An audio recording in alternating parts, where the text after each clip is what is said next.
Bonjour à tous et bonne année.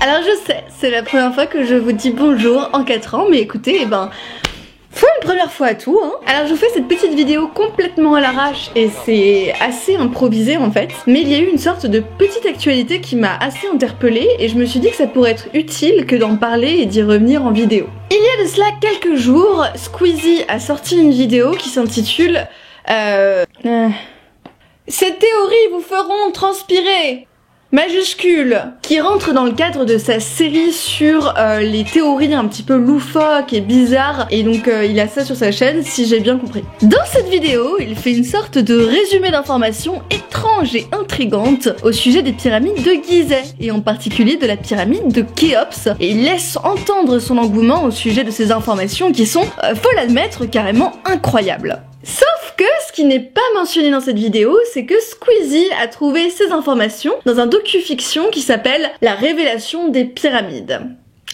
Et là, il faut que je vous raconte une histoire. Je ne voulais pas, mais Dieu sait que je ne voulais pas parler de ce docu-fiction sur ma chaîne. Jamais. Ever. Parce que déjà, ce serait donner au film un petit peu trop d'importance et de visibilité, mais aussi parce que c'est un sujet très clivant et que si on veut s'y atteler et faire les choses bien, ça demande beaucoup de patience.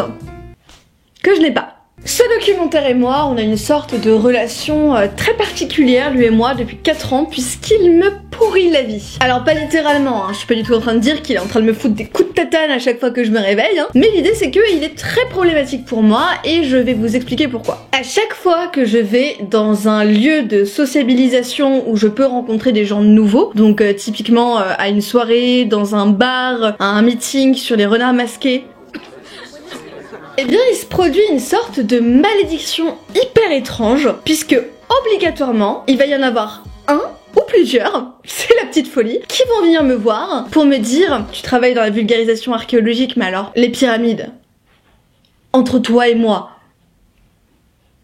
ou toute autre phrase du genre. Va alors s'en suivre une merveilleuse discussion où la personne va m'expliquer qu'elle est super renseignée sur le sujet, qu'elle est passionnée par les pyramides et qu'elle a vu d'ailleurs un super documentaire qu'elle me recommande chaleureusement, à savoir La révélation des pyramides. Ça arrive toujours. Every motherfucking time. Tout le temps. Ça ne loupe pas. Au point où on en a fait un bingo avec des potes. Mais alors, pourquoi est-ce que ça m'emmerde que des gens s'intéressent à un sujet historique, me demanderez-vous? Eh bien parce que le documentaire La révélation des pyramides est juste un ramassis de bêtises et de conneries, si vous me permettez le terme. Et d'ailleurs, c'est même pas un documentaire. Et le souci, c'est que ce film, il cause énormément de problèmes. Et je vais justement vous expliquer tout de suite pourquoi. Alors déjà, pour commencer, on va ici s'intéresser à la vidéo de Squeezie en particulier. Et je vais essayer de répondre aux points qu'il soulève dans sa vidéo, qui sont en fait une restitution finalement presque mot pour mot du film, mais je ne vais pas traiter de l'entièreté du docu-fiction, c'est pas le projet. C'est notre projet. D'autres l'ont déjà fait bien mieux que moi et je vous laisserai les liens pour ceux que ça intéresse. Et d'ailleurs à propos de Squeezie,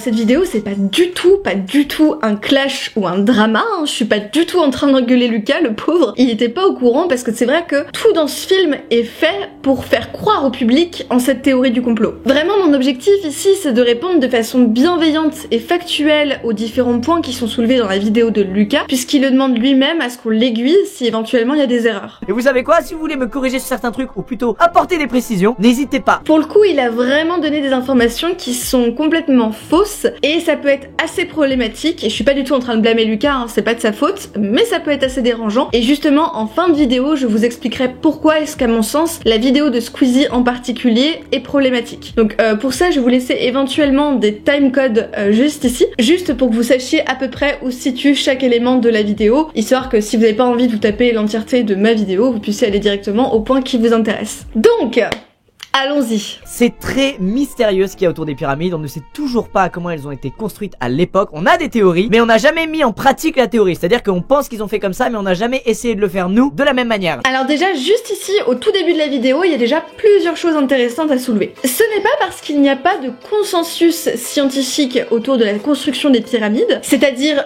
une hypothèse en particulier qui est validée par approximativement plus de 80% de la communauté scientifique concernée, que leur construction est un mystère. C'est pas parce que on n'est pas d'accord entre plusieurs théories possibles et valables que du coup on ne sait rien. Comme le dit Squeezie, et il a complètement raison, on a un tas de théories très plausibles pour expliquer leur construction. Par contre, là où je tique, c'est lorsqu'il dit on a des théories, mais on n'a jamais mis en pratique la théorie. C'est-à-dire qu'on pense qu'ils ont fait comme ça, mais on n'a jamais essayé de le faire nous, de la même manière. Alors, c'est un petit peu embêtant en fait, parce que en histoire, la méthodologie scientifique ne fonctionne pas comme en science dite dure. C'est-à-dire qu'on n'a pas forcément besoin de faire une expérience et de reproduire les méthodes de construction pour savoir comment une chose a été construite. C'est comme si je vous disais, écoutez, je pense pas que les Italiens ils aient construit le gros machin qui penche là, la tour de Pise.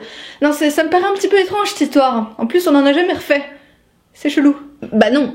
On a des archives, on a des documents et des sources historiographiques qui nous permettent, même sans l'avoir vu de nos yeux ou reproduit le bâtiment, de savoir précisément comment est-ce qu'il a été construit. Et bien c'est un petit peu la même chose pour les pyramides, mais à une autre échelle. On n'a pas forcément besoin de refaire une pyramide en grand à la bonne taille pour avoir des théories scientifiques valables sur le sujet. Et le fait qu'on n'ait pas reproduit à l'heure actuelle une pyramide de Khéops exactement pareille, ça veut pas dire que les théories sur le sujet sont invalides. Mais puisque Squeezie en parle, mais on n'a jamais essayé de le faire nous, de la même manière. Eh bien, il se trouve que si, on a bel et bien reproduit des constructions dans le cadre de ce qu'on appelle l'archéologie expérimentale. On les a faites plus petites, à échelle bien sûr, mais ça existe. D'ailleurs, j'ai fait une vidéo complète sur la question, donc si toutes les théories scientifiques concernant la construction des pyramides et les tentatives d'en refaire vous intéressent, eh ben il se trouve que j'ai justement une vidéo spéciale sur le sujet, les liens sont en description. Je vais peut-être faire des erreurs dans ce que je dis, je vais peut-être dire des trucs où je suis un peu à côté de la plaque, mais ne m'en voulez pas, voilà, je veux juste parler d'un sujet qui me fascine et je vais essayer de dire le moins de conneries possible. Alors il y a des stats très connues et impressionnantes qui montrent que si c'était vraiment le cas, si ça avait vraiment été fait en 20 ans, à raison de 12 heures de travail par jour, tous les jours de l'année, ça représenterait un bloc extrait, taillé et mis à sa place toutes les 2 minutes 30.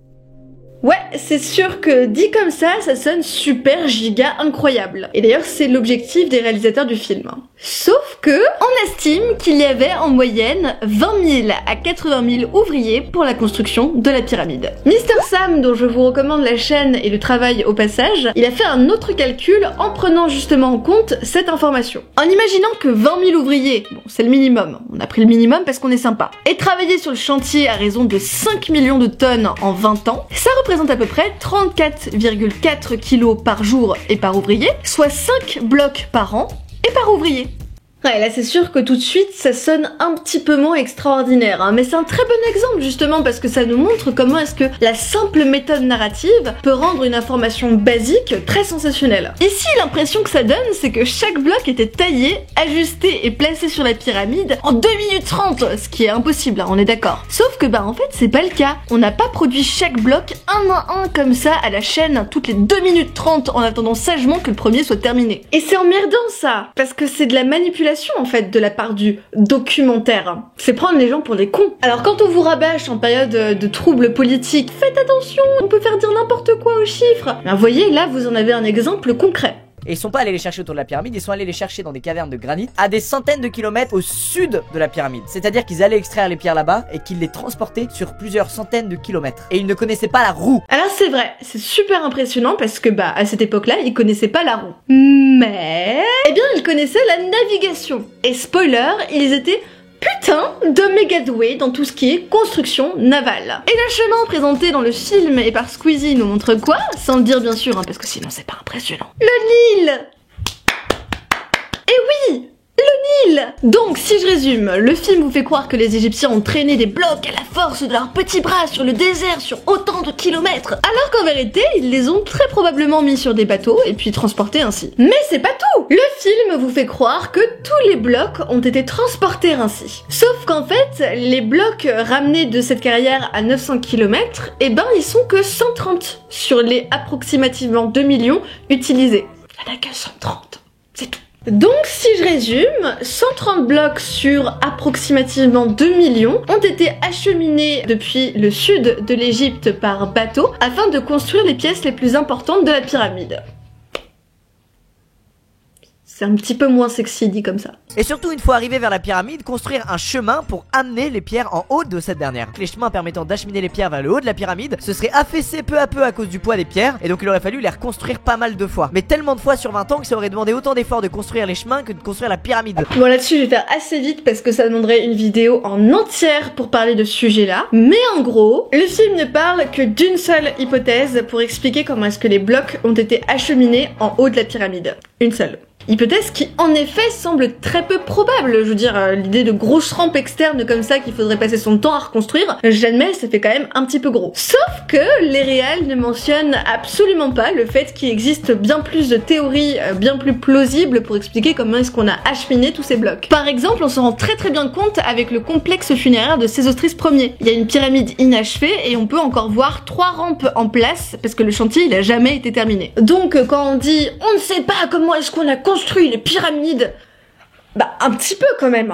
Et en gros dans le film ils prennent une seule possibilité en faisant croire que c'est la seule qui existe puisqu'ils mentionnent pas du tout les autres et ils disent oh mais c'était vraiment impossible. C'est un petit peu comme si je vous disais, considérant que pour ouvrir cette valise tu as dû très certainement construire un outil très sophistiqué afin d'appliquer une pression constante sur les mécanismes d'ouverture et afin de rendre l'accès au compartiment interne possible, je doute très fortement que tu aies ouvert cette valise. Quoi? Pas du tout, t'as juste à appuyer sur le petit bouton et ça ouvre le... Tu dis ça parce que t'es payé par le gouvernement? Mais non, mais regarde, c'est parce qu'il faut pas appuyer, il y a juste... En fait, faut pousser un peu sur le côté, là. Il faut que j'écrive un livre sur ce sujet.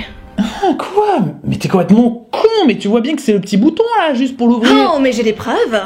Elles seront dans mon prochain livre.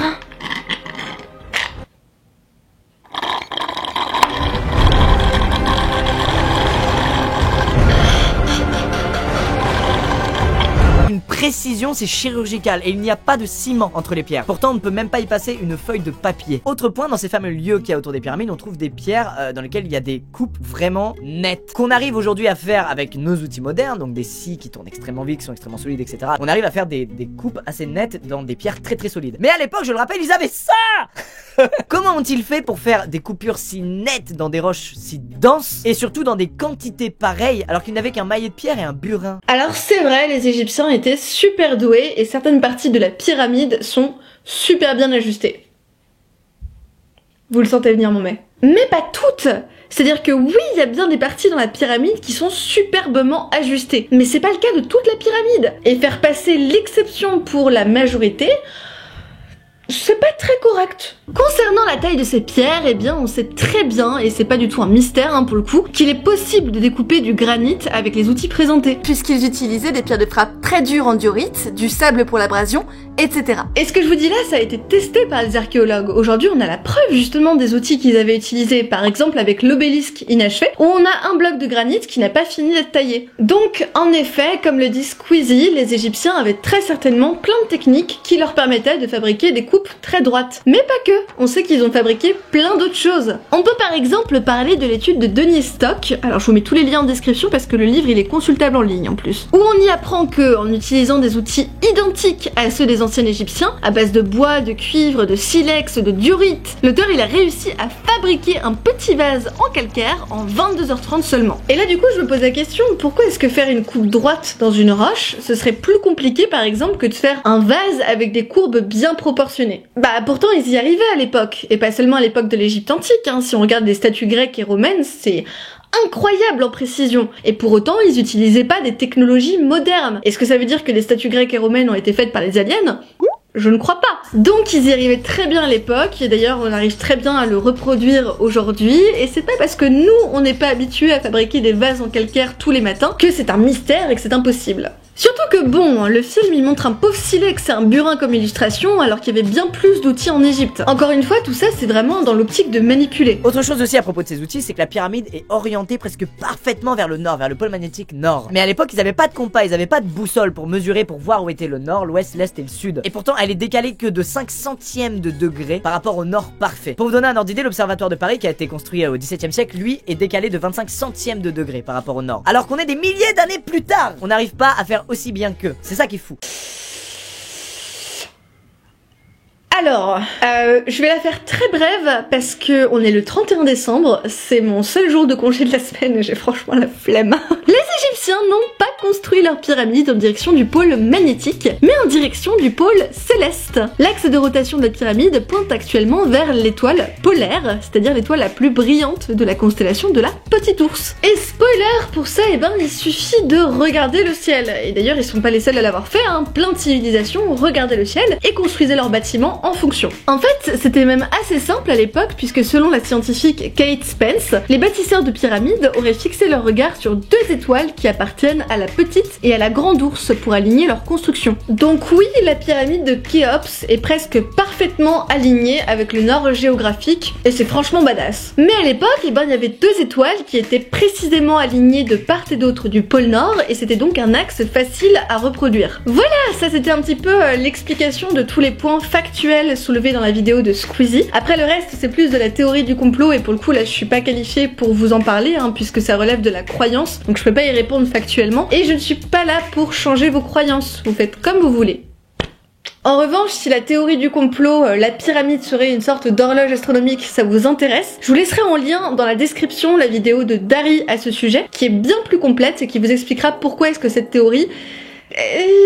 Voilà, maintenant que c'est fait, j'aimerais bien à présent vous expliquer, à mon sens et de façon totalement bienveillante, pourquoi est-ce que la vidéo de Squeezie est problématique au-delà du fait qu'il y ait des fausses informations. Vous avez été quelques-uns sur Twitter à dire que Squeezie n'était pas en train de dire que la théorie était valable, qu'il disait bien qu'on n'en savait rien et que la vidéo était donc avant tout dans le but de se divertir. J'entends bien vos arguments et je les comprends tout à fait, mais en même temps je suis pas d'accord avec ça. Squeezie a eu l'air sincèrement emballé par cette théorie du complot tout au long de sa vidéo. Et le ton il était clairement pas moqueur, hein, contrairement aux vidéos qu'il a pu faire sur des théories loufoques. Des gens pensent que la Terre est plate.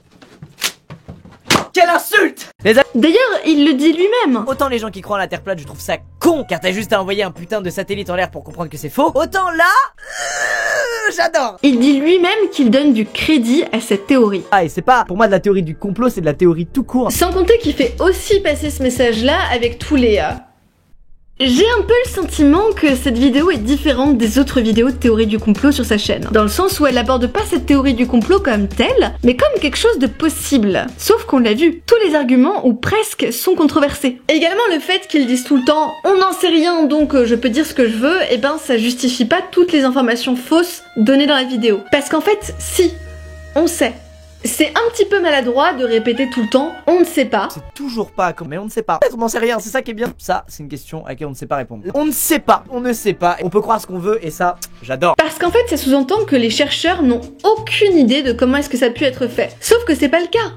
On a des idées, on en a plein. C'est pas parce qu'on n'est pas d'accord pour dire « ok les gars, c'est bon, on est sûr, c'est la théorie de Michel qui est la bonne » qu'on n'a aucune idée de comment c'était fait. Le « on ne sait pas », il ne veut pas dire qu'on ne sait réellement pas. Il veut juste dire qu'il existe plusieurs théories et que pour l'instant, aucune ne permet d'éclipser les autres puisqu'elles sont a priori toutes autant possibles. Et ça fait une grosse nuance parce qu'en fait, ça veut dire qu'il n'y a pas autant de mystère. Et le fait qu'il n'y ait pas de consensus, comme on dit, eh ben ça veut pas dire que toutes les hypothèses se valent. Que du coup, on peut dire n'importe quoi sur le sujet et dire... ça c'est une théorie. D'ailleurs, pour revenir un petit peu sur le mot théorie, eh ben je suis un petit peu gênée parce qu'en fait, il y a une grosse confusion entre le mot théorie et le mot hypothèse. Je suis pas du tout en train de chipoter, hein, ça a vraiment son importance. Une théorie est un système scientifique formé d'hypothèses, de connaissances vérifiées et de règles logiques. C'est un processus qui rentre dans le cadre de la démarche scientifique. Et ici, il y a vraiment zéro science derrière les informations qui sont données dans ce film. C'est même pas des vraies informations, ce sont des fake news. Donc, à la rigueur, on peut considérer que c'est une forme de croyance, mais c'est même pas une hypothèse ou une théorie. Et je suis pas du tout en train de lui jeter la pierre, hein. Je sais que c'est pas un truc qui est connu de tous. Et j'en suis la preuve vivante, hein, puisqu'à l'époque, si vous vous souvenez, j'avais une émission qui s'appelait Les théories du monde, et d'ailleurs que j'ai justement un petit peu arrêté parce que je me suis rendu compte que c'était un abus de langage, et qu'en fait je parlais d'hypothèses un peu loufoques pour les débunker, mais que c'était pas du tout des théories. Et donc maintenant, je me sens plus vraiment à l'aise avec ce format d'émission là. Donc comme quoi, l'erreur est humaine, on peut tous faire des bêtises et c'est pas grave, le tout c'est de s'en rendre compte. Et d'ailleurs au sujet des théories du monde, si vous avez des idées pour éventuellement refaire ce format sans que ça me gêne, n'hésitez pas à me dire dans les commentaires, pour le coup ça m'intéresse. Je vais faire pipi. Bref, je comprends que le but de la vidéo était juste de divertir, mais du coup on peut se poser une question. Est-ce que balancer des fake news sans avertir son public afin de le divertir, c'est ok ? Si on résume, Squeezie dans cette vidéo partage son enthousiasme pour ce qu'il considère comme une vraie théorie, en expliquant donc implicitement à son public que tout ce qu'il vient de dire était vrai et pouvait être considéré comme une théorie. Or, ce n'est pas le cas. Et pour le coup, je pense que Lucas, il était vraiment hyper sincère quand il a fait cette vidéo-là, il était juste super enthousiaste à l'idée de partager un truc qui l'avait vraiment enthousiasmé, mais le truc c'est que c'est problématique et maintenant on le sait. Et donc ce qui pourrait être super chouette, c'est d'essayer justement d'apprendre de nos erreurs et de corriger le tir. Et aussi le souci que j'ai avec cette vidéo, c'est qu'elle a été vue à l'heure actuelle par presque 3 millions de personnes. Et je suis pas du tout en train de prendre les gens pour des gros imbéciles, hein, mais d'expérience, je sais que la majorité ne vont pas vérifier les propos du vidéaste, et vont simplement le croire, puisque tout son argumentatif semble cohérent. Et le problème, c'est que du coup, Squeezie, il a très probablement incité des millions de personnes, sans le faire exprès, à croire en une théorie qui n'est finalement pas plus probable que la théorie de la Terre plate. Pour finir, mon dernier petit souci concerne ce que j'ai interprété comme étant une sorte de méfiance envers les égyptologues et les archéologues. Et je tenais à faire cette vidéo parce que tous les gens qui ne valident pas les théories validées en masse par beaucoup d'égyptologues passent pour des fous, pour des illuminés. En fait, ça montre juste que quand on n'est pas d'accord avec la théorie principale, on passe pour un fou, mais quand cette théorie n'a pas été prouvée, je vois pas en quoi tout ça c'est de la folie. Et ça, pour le coup, je trouve ça vraiment dommage parce que tout ce qu'ils essaient de faire, ces gens, c'est d'essayer de comprendre notre histoire de façon scientifique et rationnelle. Et les pauvres, ils s'en prennent plein la gueule. On leur colle souvent l'image des grands méchants qui cherchent à faire taire ceux qui savent la vraie vérité cachée, alors que dans les faits, ils essayent juste de raisonner avec logique et méthodologie. Et ce n'est pas de leur faute si la logique et la méthodologie ne concluent pas dans le sens d'une théorie hyper sensationnelle et sexy à base de les aliens ont construit les pyramides. En gros, j'aimerais bien qu'on arrête de chercheurs shamer. En gros, j'aimerais bien qu'on arrête de shamer les chercheurs parce que sans eux, la science et la compréhension de notre monde, ça avance pas. Alors, je suis pas en train de dire qu'il est complètement impossible que les aliens aient construit les pyramides comme une sorte de calendrier astronomique. Maintenant, je dis simplement que c'est très peu probable, déjà, et que tous les arguments présentés dans ce film pour vous y faire croire, ils sont majoritairement faux. Mais croyez-moi que le jour où on découvre des éléments scientifiques qui vont dans le sens de cette théorie complètement improbable, les chercheurs ce seront les premiers hyper excités, un peu comme si demain on découvrait que la Terre était plate. C'est relou de sous-entendre que la science refuse ce genre d'hypothèse. Si on leur donne moins de crédit, c'est simplement parce que factuellement, ce sont les moins crédibles. C'est pas parce qu'on fait partie d'un complot mondial et qu'on cherche à le cacher. En science, on se focalise toujours sur l'hypothèse la plus crédible en premier, la plus parcimonieuse. C'est le principe du rasoir d'Occam. Pour conclure cette vidéo, je t'invite, Squeezie, à me contacter moi ou plein d'autres vulgarisateurs qui se feront un plaisir de te répondre si tu veux faire une vidéo hyper cool sur plein d'anecdotes surprenantes sur l'Égypte, parce qu'il en existe plein et même dans la science. Et si tu veux être vraiment hyper honnête avec ton audience, je pense que ce serait pas déconnant de publier un petit erratum, juste histoire que ton audience, elle soit pas mise en erreur, et je sais que tes intentions elles étaient louables, alors du coup, allons dans ce sens. En vrai, je comprends. Ce docu-fiction, il est super bien foutu dans sa narration. Tout est fait pour qu'on prenne leurs propos comme la vérité, et même moi, la toute première fois où je l'ai vu, j'étais vraiment surprise par l'efficacité du truc, et presque à y croire, quoi. En gros, il faut vraiment pas blâmer Squeezie, il s'est fait avoir comme des millions d'autres personnes, mais justement, ce qui pourrait être cool, c'est que notre rôle à nous, à vous et à moi, ce soit de rétablir la vérité auprès de ce public, parce qu'ils se sont fait berner par ce film. C'est la faute des réalisateurs du film. Et pour le fun fact, Jacques Grimaud, qui est à l'origine du documentaire, c'est lui qui se fait passer pour le pseudo informateur secret du film, il est dans le collimateur du Miviludes et il est très fortement soupçonné de dérives sectaires. De votre côté, n'hésitez pas à partager cette vidéo en masse, que ce soit à tous vos amis qui ont vu ce documentaire-là et qui vous en ont parlé un jour, ou juste pour que ça se sache un petit peu que ce truc-là est complètement faux et que des gens arrêtent de se faire avoir bêtement. C'est important à mon sens de lutter contre l'obscurantisme, surtout à une époque où toutes les théories foireuses pullulent un petit peu sur internet. Et donc si vous avez envie à votre échelle de contribuer un petit peu plus à la science et au savoir, n'hésitez pas à partager ça à vos amis, à vos potes et à votre maman. Vas-y. Voilà, je vous souhaite encore une très bonne année de 2019. On va se retrouver très bientôt avec de très jolis projets sur la chaîne et je vous dis au revoir. Hello, tu veux montrer ton joli pyjama Scooby-Doo ?